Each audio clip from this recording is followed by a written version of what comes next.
we've got magical items, we've got spells, and then you mentioned feats. Can we go over some of those?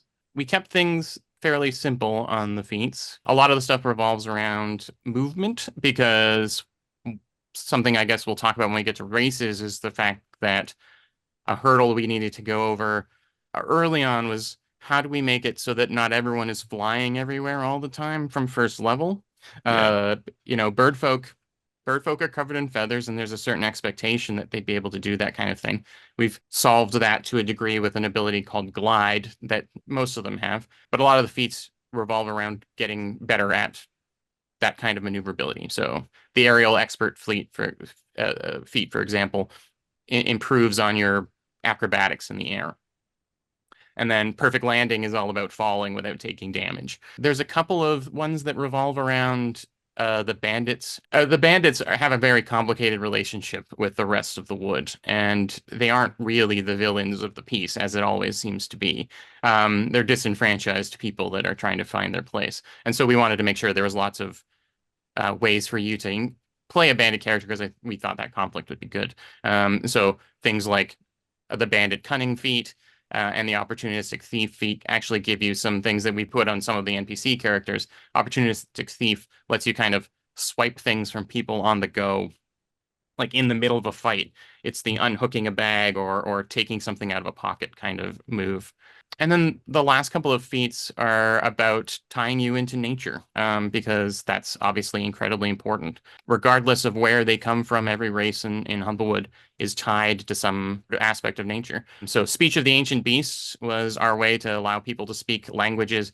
Basically, as we were going through the monster manual, we discovered that giant eagles speak giant eagle, which I thought was super interesting. And I only discovered it as we were writing this. And so I said, we need a feat where you get to speak all of the languages of these giant animals because they're so specific. So Speech of the Ancient Beasts gives you sort of access to that type of thing. And then Woodwise just improve is exactly what it sounds like. It just improves your connection to the woods, your survivability, that kind of stuff. And so, on top of all these feats, we also have a variety of spells, magical items, that sort of thing. Are there any big standouts for you in terms of the magic items and the spells? Rico, you Um, want to take the spells? yeah, actually, well, the fun part is we crafted 10 different spells that kind of like associated with the different races that we were playing with. Like one that comes to mind the most is like I love stellar bodies. You know, you're surrounding yourself with stars that you can fling at your opponents, and you can use that to blind them. That was a really fun one.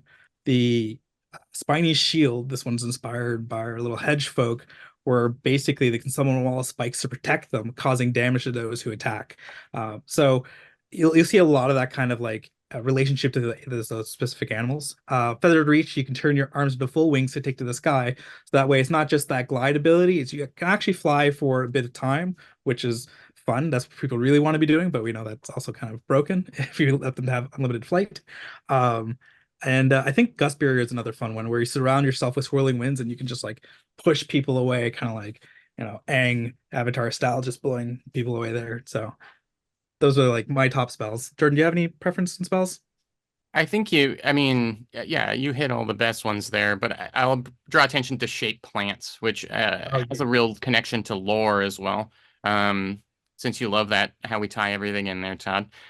Shape plants is the way that the creatures of the wood manipulate the trees and things around them to turn them into places they can live without having to chop them down and turn them into Nice. logs. So it works similar to shape stone and that kind of thing. But in the lore of Humblewood, it's very much, this is us respecting the places that we live. The main place that they live in the Humblewood story is Alderheart, which is a massive tree.